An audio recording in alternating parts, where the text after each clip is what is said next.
आइए हम लोग पिछले लास्ट क्लासेस में हमने देखा था कि जो जीएसटी R1 और जीएसटी R3B की जो टाइमिंग है, क्या टाइमिंग है रिटर्न फाइलिंग करने का, वो मैंने बता दिया था। साथ साथ में एक QRMP स्कीम होती है, उसके बारे में भी जिक्र किया था। और उस QRMP स्कीम के अंतर्गत आपने देखा था कि एक IFF है जो उसके पोर्टल पे डाला गया है, जो QRMP स्कीम को अडॉप्ट करते हैं। और वो IFF सिर्फ एक क्वार्टर में, ओनली 2 मंथ्स में दिखेगा, केवल 2 महीने में दिखेगा। जिसमें R1 नहीं दिखेगा उसमें IFF दिखेगा। और जिस मंथ में R1 आ जाएगा वो IFF गायब हो जाएगा।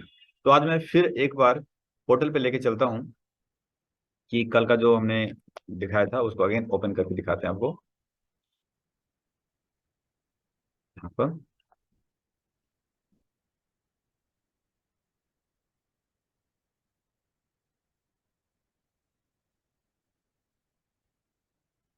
करेक्ट। चलिए मैंने ओपन कर दिया है, लॉगिन कर दिया है। देन फिर आप एस्केप की दबा देते हैं। डैशबोर्ड पे क्लिक करेंगे हम लोग, और उसके बाद हम चलेंगे फाइल रिटर्न पे। यहाँ देख रहे होंगे, फाइल रिटर्न पे जाने के बाद यहाँ पर आप जैसे सपोज मैं Q1 से स्टार्ट करता हूँ। तो Q1 में अप्रैल महीना था। अप्रैल महीने में हमारा IFF दिखना चाहिए, ऑलरेडी दिख रहा है IFF, IFF दिख रहा है। R1 नहीं है इसका मतलब। मई मंथ में अगर चलेंगे तो आपको सिर्फ दिखेगा IFF, नहीं दिखेगा R1। लेकिन यही अगर हम जून मंथ में चलते हैं तो उसमें दिखना चाहिए आपको R1, IFF बंद हो जाते हैं, है ना। तो इसी तरह से हर क्वार्टर, एक क्वार्टर के किसी भी क्वार्टर में बात करिएगा तो जैसे क्वार्टर नंबर सेकंड में आएंगे, सेम कहानी है कि जुलाई में दिखेगा IFF, अगस्त में दिखेगा IFF, सितंबर में आपको दिखेंगे R1। अब 3B की बात करेंगे तो 3B जुलाई और अगस्त में फाइल नहीं होता है, इस वजह से कभी दिखेगा ही नहीं 3B, आप देख सकते हैं। और न ही आपको अगस्त में दिखेगा, मतलब किसी भी क्वार्टर के पहले 2 महीने में नहीं दिखेंगे। बट तीसरे महीने में वो दिखेगा। तीसरे महीने में बात करेंगे तो R1 के साथ हमें 3 फाइल करनी पड़ती है, तो 3B आपको साथ में दिखेगा। तो ये मैंने आपको दिखाया इसलिए क्योंकि एक पता होना चाहिए कि हाँ IFF कब दिखता है और कब नहीं दिखता है। यहाँ चलते हैं लेकर के, ठीक है। तो ये बात हमने आपको कल भी जिक्र किया था और आज भी मैंने आपको दिखा दिया, ठीक। चलिए अब आप देखते हैं कि सिलेबस में और आगे क्या क्या हमने बताना है। हाँ, नेक्स्ट हमने आपको वो लिखा होगा टैक्स भरने के लिए, डिपॉजिट करने के लिए, कि टैक्स डिपॉजिट करने के लिए कैसे जमा करते हैं, जीएसटी हम जमा कैसे करते हैं, तो उसके बारे में आपको जिक्र कर रहा हूँ। अच्छा, कल मैंने ड्यू डेट की लिस्ट आपको बना दिया था यहाँ पर, और पकड़ भी लिया आपने कि कब क्या फाइल होता है, तो इसमें कोई कंफ्यूजन भी नहीं है। शीट नंबर 8 पे आते हैं और हम टैक्स जमा करना चलते हैं। जीएसटी डिपॉजिट करने के लिए चल रहा है कि जीएसटी हम जमा कैसे करते हैं। देखिए, गवर्नमेंट को जीएसटी पेमेंट करने के लिए इसी gst.gov.in पे आपको जाना है। तो चलिए जीएसटी के साइट पे आ चुके हैं। इसके बाद हमेशा आप आदत करें कि डैशबोर्ड को क्लिक करने के लिए, तो डैशबोर्ड पे हमने क्लिक किया, यहाँ देख रहे होंगे। डैशबोर्ड को जैसे ही क्लिक किया, आपकी विंडो यहाँ पर आ चुका है इस जगह पे। और यहाँ पर आपको दिख रहा फाइल रिटर्न और पे टैक्स, फाइल रिटर्न और पे टैक्स। तो आपको पे टैक्स पे आना है। पे टैक्स पे आने के बाद अब यहाँ जाइएगा, यहाँ दो ऑप्शन दिखेगा, monthly payment for quarterly return and any other payment. तो सवाल खड़ा है कि monthly return for quarterly payment यानी QRMP, QRMP के पहले 2 महीना, जैसे किसी भी क्वार्टर की बात करेंगे, पहले 2 महीने में जो 25 तारीख का वक्त होता है, उस 25 तारीख वाले में पेमेंट अगर करना है तो फर्स्ट वाली पेमेंट पे क्लिक करनी पड़ेगी, ऑप्शन पे क्लिक करना पड़ेगा। और अगर आपको उसी क्वार्टर का लास्ट मंथ की पेमेंट जो 3B के साथ जाती है, उसको अगर पेमेंट करना है तो आपको एनी अदर पेमेंट पे क्लिक करना होगा। यानी कि अगर पहले 2 महीने का करना है तो इस पे करिए क्लिक, अगर लास्ट मंथ का करना है उस क्वार्टर का तो आपको क्लिक करना पड़ेगा एनी अदर में। तो अगर मंथली वाले पे करते हैं क्लिक तो इसके बाद ऑप्शन खुलता है फाइनेंशियल ईयर का। फाइनेंशियल ईयर में पूछता है कि कौन से महीने का करना चाहते हैं, तो मैंने बोला कि पहले 2 महीने के लिए। इसका मतलब है कि पहले क्वार्टर में अगर देखें तो सिर्फ अप्रैल और मई दिखेगा, देख सकते हैं यहाँ पे आप, अप्रैल में। जून गायब है क्योंकि जून का बॉक्स है नहीं। इसी तरीके से सेकेंड क्वार्टर को देखें तो जुलाई और अगस्त दिखेगा, सितंबर नहीं दिखेगा, देख सकते हैं। जुलाई और अगस्त है, सितंबर नहीं है। और थर्ड क्वार्टर चल रहा है तो अक्टूबर का तो अभी खत्म हुआ है, तो पेमेंट करनी है। नवंबर नहीं दिख रहा है क्योंकि नवंबर भी एंड नहीं हुआ, तो अक्टूबर नवंबर दिखेगा, दिसंबर नहीं दिखेगा। तो ये जो लास्ट क्वार्टर का क्वार्टर का जो लास्ट मंथ के जो रह जाते हैं, उसे आप एनी अदर पेमेंट में करेंगे तो सिंपल बात है, उस वक्त क्लिक करके आपको करना पड़ेगा, ठीक। पेमेंट करने के लिए तरीका क्या होता है, तो देखिए यहाँ पर आप देख सकते हैं कि अगर किसी मंथ के एग्जांपल ले रहा हूँ कि अक्टूबर महीने का अगर मुझे QRMP की पेमेंट करनी है अक्टूबर महीने की, जो 25 तारीख के पहले होता है। तो इसके बाद दो ऑप्शन साथ नजर आते हैं, तभी जाकर के हाईलाइटेड होगा कि दोनों में से किसी को क्लिक करोगे तो। सबसे नीचे वाले ऑप्शन देख रहे हैं, चलान ऑन सेल्फ असेसमेंट बेसिस। इसका अर्थ यह है, मैक्सिमम लोग इसको क्लिक करते हैं। इसका अर्थ यह है क्या है, इसका अर्थ यह है कि आपको खुद आउटपुट इनपुट का हिसाब लगाना है कि एक महीने में, यानी कि मंथ ऑफ अप्रैल या अक्टूबर, जो भी आप महीना देख सकते हैं, उसमें हमारे तरफ से सेल कितनी हुई और उस पर GST कितना हमने लिया, और उस महीने में हमने परचेज कितना किया था। तो हिसाब किताब खुद निकालिए और खुद पे करिए। तो ये इसको क्लिक करना है, चलान ऑन सेल्फ असेसमेंट। अगर आप हिसाब किताब करने में सक्षम नहीं है, नहीं कर पाए हैं, तो आपको इसको क्लिक करके भर सकते हैं। इसको क्लिक करेंगे तो आपको इसमें कहता है कि जो आपने लास्ट क्वार्टर में, यानी जैसे अप्रैल महीने का भरने जा रहे हैं या क्वार्टर या अक्टूबर मंथ का भरने जा रहे हैं, तो last quarter that means quarter second, इसमें अगर टोटल मिला करके मान लीजिए 90,000 पेमेंट हुई है, 1 लाख पेमेंट हुई है, तो जो टोटल टैक्स पेमेंट हुआ है उसका 35% के चलान अपने आप बनाएगा, यहाँ पर प्रोसीड करेगा, अपने आप करेगा, अपने आप फिल हो जाता है ऑटोमेटिकली, और उसको भरना होगा। मतलब एक अंदाज वाली बात हो गई, एग्जैक्ट फिगर तो कुछ भी नहीं है। तो यानी यहाँ पर आप देख रहे हैं, यहाँ पर जो भी टैक्सेस बनेंगे उसका 35% का चलान वो खुद ब खुद बनाएगा सिस्टम। बट नॉर्मली यहाँ पर ऐसा कुछ भी कोई लोग नहीं करता है। आपका हिसाब तो आप खुद ही निकालोगे रियल में कि क्या बनता है। ऐसे में आप इसको क्लिक करिएगा सेकंड वाले पॉइंट पे। मैक्सिमम लोग इश्यू करते हैं, हम लोग इश्यू करते हैं। दैट मीन्स QRMP स्कीम को अगर आप पेमेंट कर रहे हैं तो इसको क्लिक करिए और इसको क्लिक करिए और प्रोसीड कर दीजिए। जैसे प्रोसीड करेंगे आपको यहाँ पर चलान का एक स्वरूप आ जाए, मतलब फॉर्मेट आ जाएगा। इसमें आपको अमाउंट भरने को बोला जाएगा कि कौन सा अमाउंट आपको भरना है, और फिर आप पेमेंट कर सकते हैं। तो चलिए मैं एक काम करता हूँ कि मैं को पेमेंट करके दिखाता हूँ। डैशबोर्ड पे मैं चलता हूँ लेकर के, और डैशबोर्ड पे मैं ये देखना चाह रहा हूँ कि हमारे पास अभी इलेक्ट्रॉनिक कैश लेजर है। पहले इसको डैशबोर्ड को पढ़ा के दिखाता हूँ। डैशबोर्ड पे क्लिक करेंगे, 3 खाते दिखेंगे। इलेक्ट्रॉनिक लायबिलिटी रजिस्टर, जिसको रिटर्न लायबिलिटी बोलते हैं, रिटर्न रिलेटेड। इसका मतलब है अगर कोई रिटर्न फाइलिंग करने के वक्त कर दिया आपने और उसमें कोई लायबिलिटी आपकी खड़ा हो रखी है, तो वो फिगर आपको यहाँ दिखेगा। यहाँ देखेंगे इलेक्ट्रॉनिक कैश लेजर, इसका मतलब है कि आपने जो कैश डिपॉजिट किया है, यानी अभी जो चलान भरेंगे हम, तो उसमें आपका कैश इतना एक्स्ट्रा रखा हुआ है, मतलब आपका यूज हो चुका है। मान लीजिए आपने 1,000 जमा किया होगा, उसमें से 800 रुपया IGST जमा यूज हो चुका है, आउटपुट माइनस इनपुट करके पेमेंट करिए, 200 रुपये एक्स्ट्रा है। एग्जाम्पल ले रहा हूँ समझने के लिए, कि आपको मान लीजिए आपके खाते में भी 1 रुपया भी नहीं है एग्जाम्पल, और आपको किसी को पेमेंट करनी है 40,000 रुपया, और आपने मोटा मोटा 50,000 जमा कर दिया है। तो 40,000 पेमेंट करेंगे तो आपके खाते में कितना दिखेगा? 10,000 रुपये। वही यहाँ भी है कि मान लीजिए मुझे 1,000 रुपये का IGST गवर्नमेंट को देना था, और मैंने 1,000 रुपये जमा भी कर दिए चलान के माध्यम से। 800 रुपये मेरे को दे दिया, एक्चुअली IGST दे दिया मैंने, और 200 रुपये मेरे को बच गया, मतलब रियल में देना था मेरे को 800 रुपया। तो वहां पर बैलेंस अमाउंट यहाँ पर दिखता है जो यूज नहीं हो पाया। तो वही कैश पड़ा हुआ है। मैं यहाँ पर IGST की रकम जो 200 रुपये देख रहे हैं, मैं यहाँ पर ज्यादा नहीं 20 रुपये और भर के दिखाता हूँ। ये 220 रुपया बढ़ जाना चाहिए। अगर मैं पे करूंगा 20 रुपये, ऐसे दिखाने के पर्पज जमा करेंगे हम, तो 220 रुपये ये जमा हो जाना चाहिए, बढ़ जाना चाहिए। तो चलिए मैं 20 रुपये का IGST पे कर रहा हूँ। उस तरह सी भी जमा कर सकते हैं, एस भी जमा कर सकते हैं, कुछ भी जमा कर सकते हैं, बट ठीक है मैं सिर्फ 20 रुपये IGST जमा कर रहा हूँ। तो पे टैक्स में जाकर के, और यहाँ पर नॉर्मल जमा कर रहे हैं, कोई QRMP स्कीम में नहीं है हम, तो नॉर्मली मैं एनी अदर पेमेंट में जाऊंगा। मतलब अगर 100 के भी जमा करना चाह रहे हैं तो नीचे को जमा करिएगा, इसको मत जमा करिए, क्योंकि इसको जमा करेंगे ये पूछेगा कि कौन से महीने का जमा कर रहे हैं। इसका मतलब है गवर्नमेंट को ये पता लग रहा है कि शायद इसकी सेल हुई है तभी ये जमा कर रहा है। इसीलिए आप नॉर्मल किसी वक्त भी अगर 100 जमा करना चाहते हैं कि सिर्फ वहां बढ़ जाए, तो इसलिए आप एनी अदर पेमेंट भी पेमेंट कर सकते हैं। तो मैं एनी अदर पेमेंट में जाकर के प्रोसीड बटन दबा रहा हूँ। चलान निकल चुका है। चलान में आपको CGST, IGST, cess, Delhi SGST आप भर सकते हैं। बट यहाँ पर मैं बताने के लिए सिर्फ 20 रुपये यहाँ पर भर रहा हूँ टैक्स वाले में।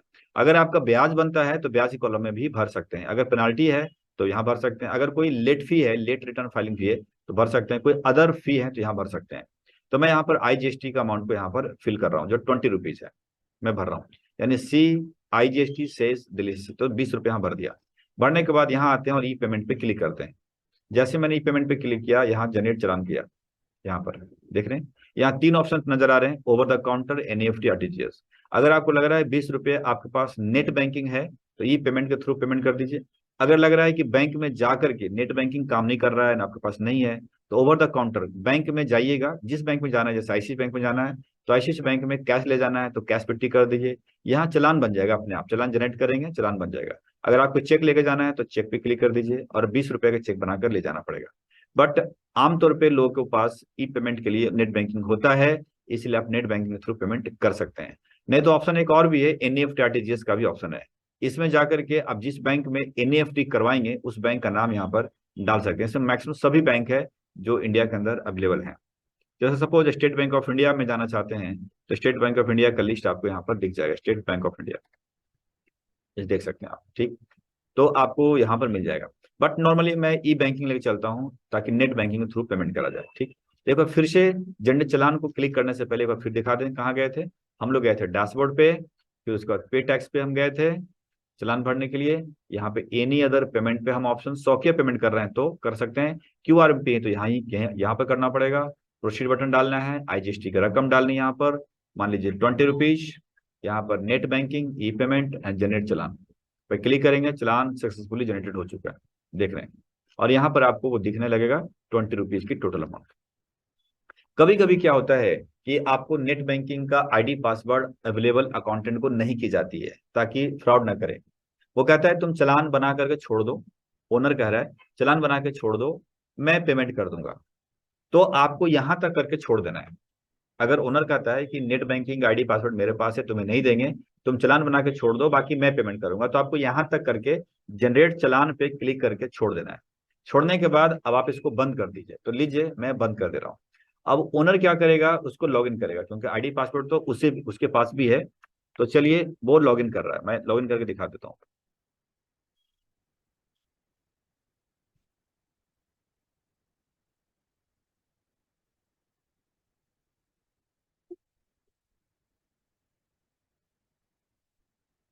तो मैंने यहाँ पर क्या दिक्कत आ गई है पासवर्ड में,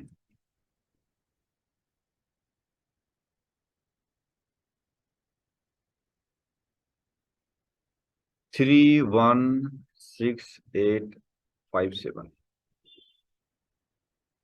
ये देखिए यहाँ पर मैं ओपन कर चुका हूँ, यहाँ पर डैशबोर्ड पे क्लिक करेंगे और आप देख सकते हैं अभी तक टैक्स जमा नहीं हुआ, 200 रुपये 200 रुपये है। तो ओनर क्या करेगा कि यहाँ से नहीं जाएगा पे टैक्स पे, अब वो जाएगा सर्विसेज के ऊपर, विशेष यहाँ पर जाने के बाद पेमेंट देख रहे होंगे, और पेमेंट जाने के बाद यहाँ पर चलान हिस्ट्री में जाना है। मतलब फिर दिखाता हूँ, सर्विसेज, पेमेंट, देन चलान हिस्ट्री पर जाएगा। जैसे चलान हिस्ट्री पर जाएगा वो चलान आपके सामने दिख जाएंगे जो 20 रुपीज देख रहे होंगे, 20 रुपीज। मैं इसको क्लिक करता हूँ इस पॉइंट पे, जैसे मैंने क्लिक किया वहीं पहुंच गए हैं जहां पर हम थे, यानी कि जिस जगह पर हमने छोड़ा था वहीं पर हम आ चुके हैं।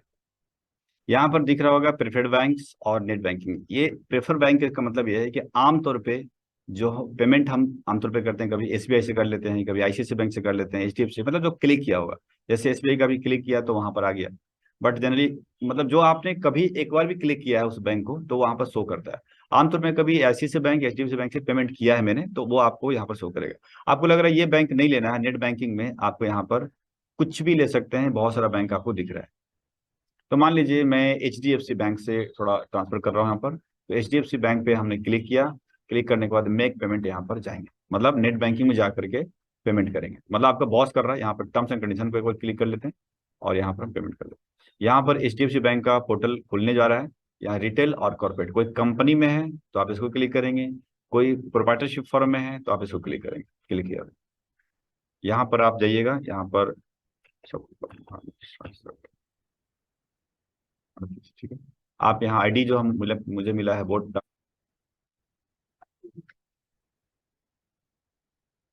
चलिए ओपन हो चुका है। देखिए यहाँ पर ये हमने खोल लिया है। यहाँ पर हम सिलेक्ट करेंगे अकाउंट को, यहाँ पर करने के बाद 20 रुपीज को कन्फर्म करेंगे। यहाँ पर जैसे ही कन्फर्म करा यहाँ पर ओटीपी आएगा, मोबाइल पर आने वाला है।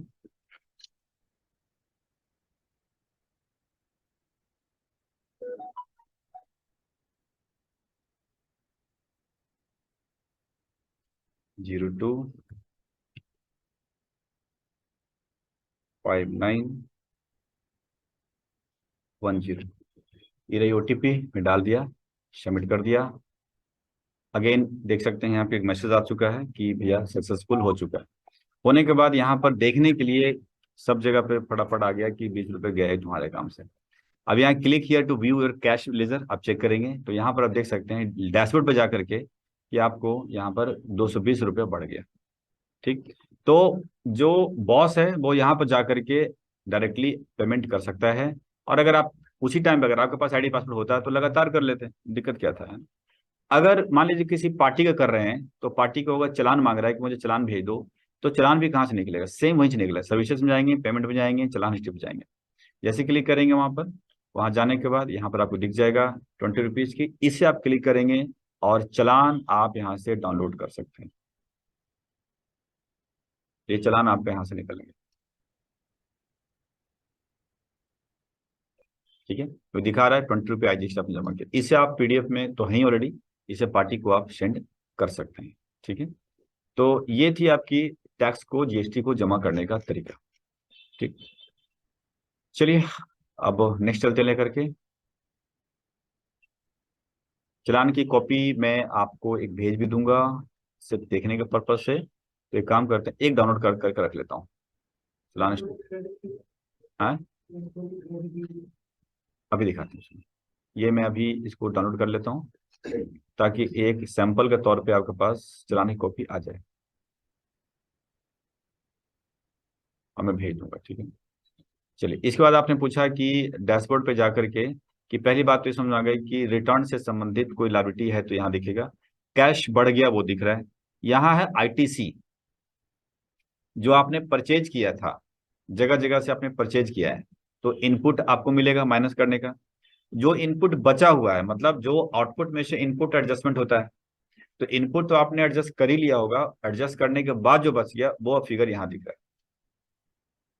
ठीक है, जो बचा हुआ इनपुट है वो दिख रहा है, यानी अभी ये इनपुट और आगे इस्तेमाल कर सकते हैं आप, वो दिखता है आपका। ठीक है ना, चलिए और कोई क्वेश्चन जमा करने में, GST में? तो चलिए इसे, ये इसे ऐड, ये बैंक में नहीं आ पाएगा क्योंकि ये ITC है, इसे एनी हाउ आउटपुट में से इनपुट ही घटा सकते हैं। बैंक में ये पुनः आ जाएगा, अगेन आ जाएगा ये। कौन सा, ये वाला? हाँ, मैच करेगा ना, क्योंकि इनपुट वहां तो एंट्री पास किया तो इनपुट बढ़ा होगा, बच गया जो यहाँ दिखेगा। ड्यूटी एंड टैक्सेस के अंदर जो फिगर बची हुई होंगी वो यहाँ दिखेगा। हाँ, ठीक है, और ये तो आपका एक्सेस हो सकता है, बड़ी बात नहीं, ये तो आपकी इच्छा है। ठीक, और कोई क्वेश्चन?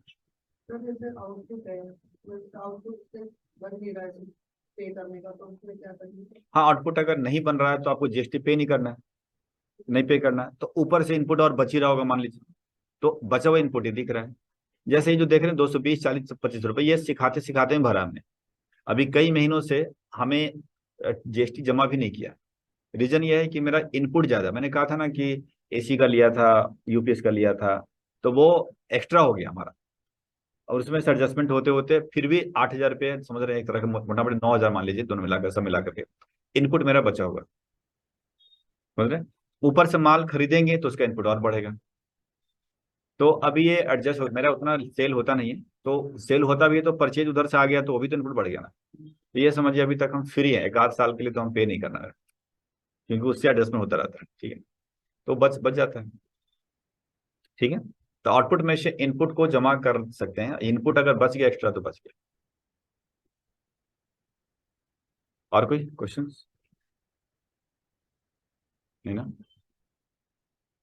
चलिए, तो अब ये हो गया आपका, GST को जमा करने का तरीका बताया, और डैशबोर्ड पर हमने बता दिया कि डैशबोर्ड क्या होता है। ठीक, एक इसके बाद हमारा एक पॉइंट है, GST PMT09 बोलते हैं, PMT09, इससे क्या होता है, इस GST PMT09 से कि हम ट्रांसफर करते हैं कैश को। एग्जाम्पल ले रहा हूँ, मान के चलो एग्जाम्पल के तौर पे कि मुझे यहाँ पर 230 रुपया चाहिए IGST को पे करने के लिए, सरकार मांग रही है 230 रुपया मेरा बन रहा है, तो इसका मतलब 10 रुपये तो और हमें जमा करना पड़ेगा ना पे टैक्स में जाकर के।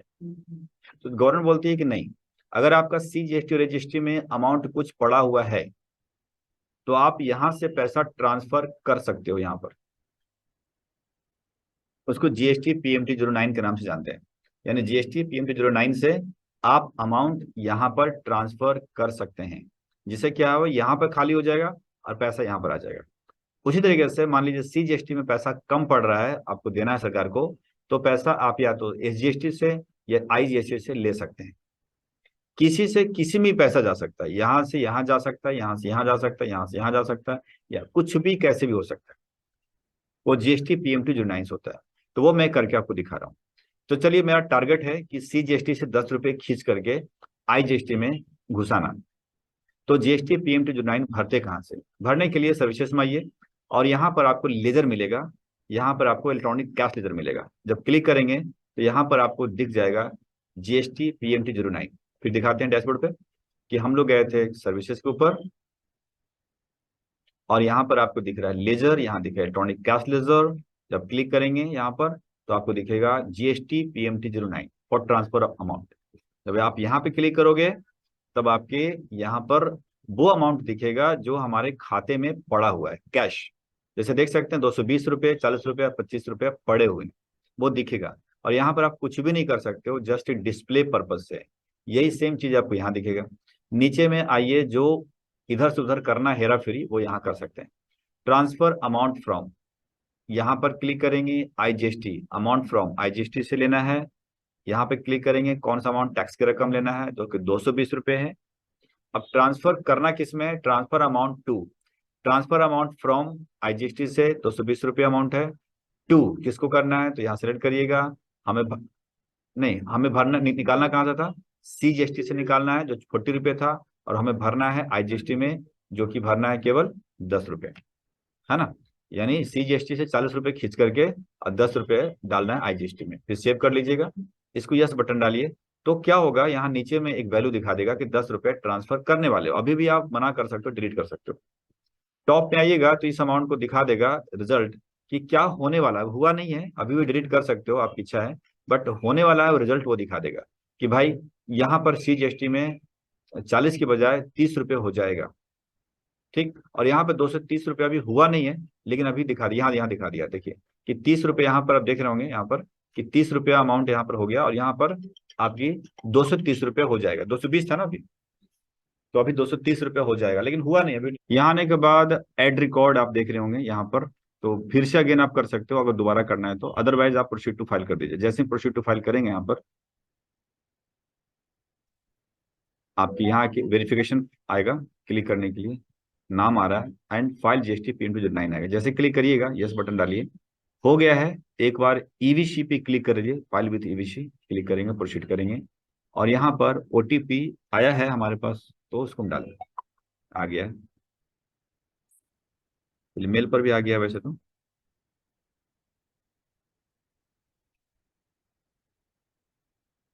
चलिए डालते हैं 83, दिखता ही नहीं है, पता नहीं, 23F8, F8 है, बी है। नहीं दिख रहा, बाकी पता नहीं, मेरी आंखें कमजोर हो गई। यहाँ भी इससे मिला लेते हैं, F8 ही है, यही डाला है ना मैंने। ठीक है, वेरीफाई कर लेते हैं, हो गया सक्सेसफुल, ठीक है। अब आप देख सकते हैं यहाँ पर डैशबोर्ड पे, आप देखिएगा बाहर में आकर के कि ये 230 रुपये हो गया, 220 था 30 हो गया, 40 था 30 रुपये हो गया, ठीक है।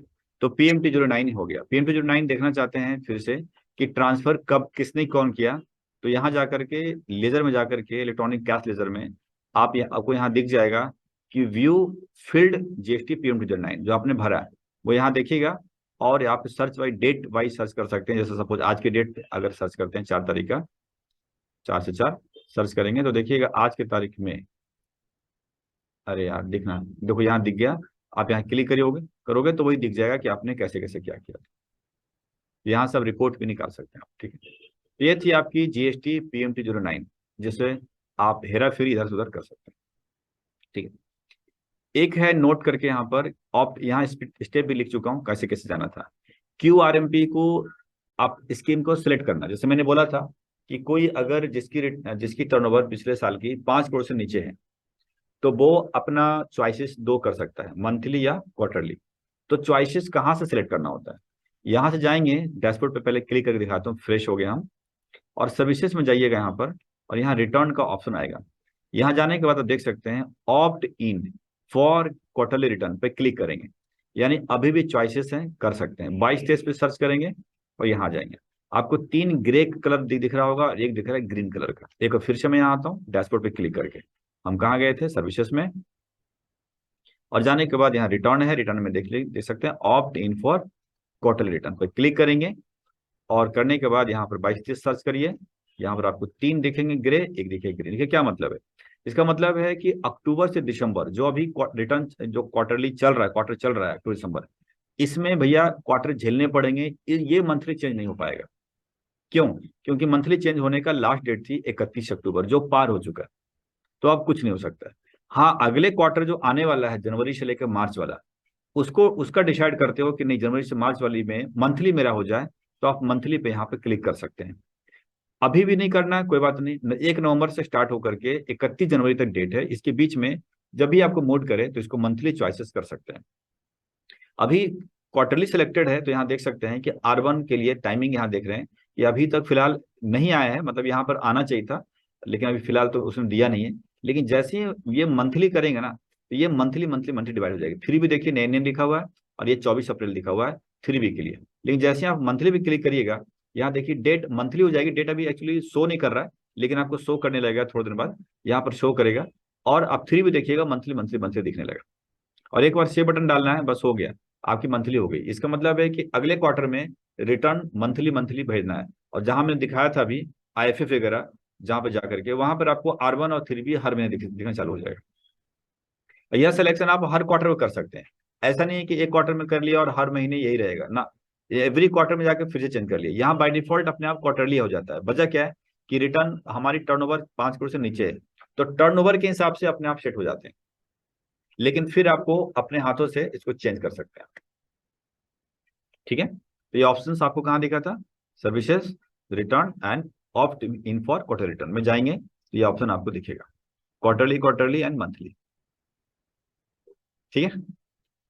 तो ये थी आपकी पूरी शीट नंबर 8 की कहानी, और इसमें खास चीज नहीं है, इसको मैंने रखा भी नहीं है इसमें इनिशियल। एक बार फिर से रिकैप कर दें कि इस चैप्टर में हमने पढ़ाया क्या, कि GST रिटर्न फाइलिंग क्या होता है, और R1 3B की डेट क्या होती है, R1 क्या होता है, 3B क्या होता है, डेट क्या होता है, QRMP स्कीम क्या होते हैं और कौन ले सकते हैं इस स्कीम को, और QRMP स्कीम में IFF का क्या रोल है, चलान कैसे जनरेट करते हैं, टैक्स कैसे जमा करते हैं, डैशबोर्ड में 3 चीजें क्या क्या चीज होता है। उसके बाद IFF तो ऑलरेडी कल ही बताया था, आज भी थोड़ा सा बताया। PMT09 क्या होता है और किसका यूज क्या है, और आप अपने स्कीम को कैसे बदल सकते हैं या चेंज कर सकते हैं, उसको बताया था, ठीक। एक शायद लास्ट में एक देखता हूँ, ड्यू डेट तो ऑलरेडी वो वाला शीट है, शीट नंबर 10 कॉपी किया हुआ है। शीट नंबर 9, शीट नंबर 4 में तो कुछ भी नहीं, लिंक है। शीट नंबर 9 पढ़ लेते हैं। शीट नंबर 9 में कहता है कि GST का रेट, गुड्स और सर्विसेज के ऊपर रेट कितने हैं। देखिए GST का रेट तो हर मीटिंग में ना नीचे ऊपर हो जाता है, लेकिन मोटा मोटा रेट अगर ऐसे याद करने का है कि कच्चा जो फूड होते हैं, कच्चा मान लीजिए जैसे कि आप फिश या चिकन मटन ये सब चीज लेते हैं, उसके ऊपर 0% है, ब्लड 0% है, सब्जी 0% है, दूध अंडा 0% है, ऐसा। लेकिन अगर इसे आप पैकिंग करवा लोगे, मतलब पैकिंग फूड अगर लेते हो, रॉ फूड जैसे कि चावल या दाल या गेहूं, आप पैकिंग वाला लेते हैं, आटा पैकिंग लेते हैं, तो 5% है। डायमंड और गोल्ड सिल्वर के ऊपर 3% GST रेट है। 12% मसाले के ऊपर, किचन आइटम के ऊपर है। रेस्टोरेंट फूड के ऊपर 18%, खाने के जो खाना चाहते हैं 18%। 5 स्टार होटल में या कार वगैरह खरीदो लग्जरी आइटम, तो उस पर 28% है। इसके लिए ऑलरेडी GST पहले भी किया था। सर्विसेज के बारे में बात करेंगे तो सरकारी जो सर्विसेज हैं 0% है। जैसे कोरोना काल में जो अभी लगा था, वैक्सीन वगैरह लगे थे, तो कुछ तो बिल्कुल फ्री था सरकार के कैंप में, लेकिन कुछ हॉस्पिटल में भी लगे थे, तो हॉस्पिटल वाले में उस टाइम पे सिर्फ हॉस्पिटल वाले अपने चार्ज लेता था, उस पर GST लगा के नहीं लेता था, मतलब वो सर्विसेज 0% था। अब शायद GST के दायरे में शायद रखा उन्होंने मीटिंग को रख करके, लेकिन उस वक्त में 0% था। 5% में आपकी एक RCM है, मतलब JTA पढ़ेंगे बाद में। एक जॉब वर्क वगैरह, जॉब वर्क का मतलब है कि फैब्रिक सिलाई का काम करते हैं, स्टिचिंग का काम करते हैं, तो उस पर 5% है। अगर कोई गुड्स ट्रांसपोर्ट एजेंसी है, ट्रांसपोर्ट वाला अपना बिल काटता है, तो 12% में काटेगा। और अगर कॉमन सर्विसेज जैसे मैं पढ़ा रहा हूँ, या नाई की दुकान है, या टेली कम्युनिकेशन है, कॉमन सर्विसेज है, वो 18% GST में है। लग्जरी आइटम के ऊपर, मतलब लग्जरी सर्विसेज जैसे स्पा में जाते हैं या होटल में कोई कमरा बुक कराते हैं, ऐसा कुछ, तो 28% का GST है। और कुछ GST ऐसे हैं जो गुड्स के ऊपर डिपेंड करता है, मतलब इसके लिए मैं एक इनवाइस बनाऊंगा, तो उसमें बताऊंगा आपको डिपेंड अपॉन द गुड्स। इसका अर्थ यह है कि मान लीजिए कि अगर एग्जाम्पल तौर पे कि 5% का आइटम सप्लाई कर रहे हैं हम, और उस पर फ्रेट हम लेके दे रहे हैं, यानी कि खुद गाड़ी से पहुंचवा रहे हैं, तो ऐसे केसेस में जो गाड़ी भाड़ा हम ले रहे हैं क्लाइंट से, उसके ऊपर भी 5% ही जीएसटी हम लेंगे। मान लीजिए माल 12% का है तो गाड़ी भाड़ा के ऊपर 12% जीएसटी लूंगा। मान लीजिए माल 18% का है तो जीएसटी 18 लेंगे। मान लीजिए 28 का है तो 28 लेंगे। मान लीजिए 0 है तो 0 लेंगे। यानी जो आइटम है, आइटम के हिसाब से ही गाड़ी भाड़ा या पैकिंग चार्ज हम उसके ऊपर लगाते हैं क्लाइंट के ऊपर। इसलिए इसका कोई अपना रेट नहीं है, गुड्स के ऊपर डिपेंड करता है। इसके बारे में जिक्र हम बाद में करेंगे, एक बिल बनाऊंगा। ठीक है, तो इसके अलावा कंपनसेशन सेस है, जिसका ऑलरेडी मैं जिक्र पहले किया था, और यहाँ से आप देख भी सकते हो, वहां से मिल जाएगा। और इस शीट में कुछ भी नहीं है, तो लेवल 1 हमारा यहाँ पर फिनिश हुआ। ठीक, कल मैं मतलब मंडे को एक बार गो थ्रू कर लेंगे, कोई क्योरी वगैरह ले लेंगे, नए कैंडिडेट पुराने जो भी मिक्स करके, और फिर इसके ऊपर थोड़ा सा एक इंटरव्यू ले लूंगा उस दिन। टेस्ट वेस्ट 2 दिन का समय है, पढ़ लेना। देन फिर लेवल 2 में हम आ जाएंगे।